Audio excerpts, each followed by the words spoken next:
So why don't you tell us a little bit about what the big question is? Really, so we come up with an idea, Daniel, and we're trying to figure out what to do next, if we should do anything at all. And just like I put in the summary of what we're going to be speaking tonight, it's really about creating value first before you go anywhere. So if you can help us to kind of walk us through what that process is when we do come up with an idea, or maybe even the brainstorming side of the idea, to help us to navigate through that, Daniel. Yeah.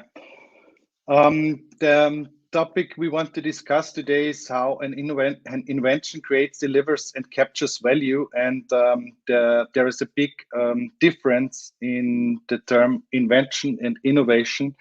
And I think that you need to understand that first, because invention is the first part and the relevant part to come up with something new. That's what invention means. And when we look deeper, then if we go into a definition or a definition for innovation, then invention is part of it. And a very relevant part of becoming successful afterwards is that your market, your customers will love it, and that you have a market success ongoing. So innovation for us means invention, relevant, market success also relevant. Inventing something is really the fun part first. We see in corporates also the inventions very often are way too early on the market. So there is the market is not ready. Technology first is very often also whenever you go to Germany, and German companies or German leading edge companies very tech focused, and then the market is not ready and they fail afterwards, having missing the demand from the market, and thinking about what makes it really worth for a customer to invest in your new product, in your new invention, in your service, is that we very often force the inventors or the companies to think about the value of an invention. So what makes it really worth to for the client or for the customer to spend money on it.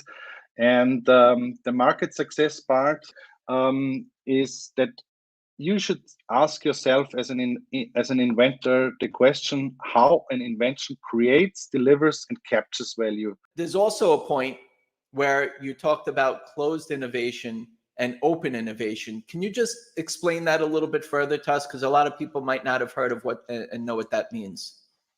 Yeah.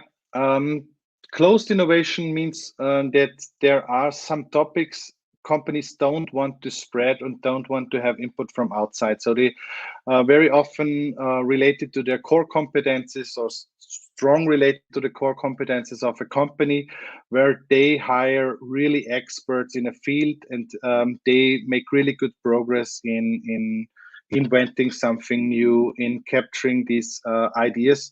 And open innovation, that's the other hand. So where you say we want to include the market, we want to have our suppliers in our creativity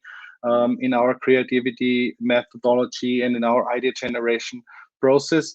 That's the other hand. So where you have no internal experts on board, so you just go outside and want to hear what your market is looking for.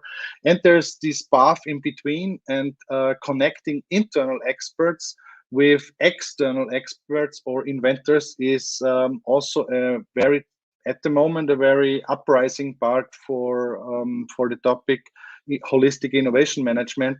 And whenever a company or a corporate wants to become innovation leader, they really need to rethink their house of innovation, and need to rethink that they need to align their strategy, their structure, their culture, and their innovation process and methods, and align them.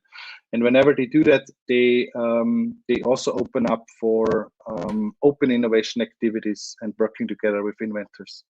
Wow. So Daniel, inventors that are out there, I mean, we call it could be an inventor, innovator, product developer, open innovation, product developer.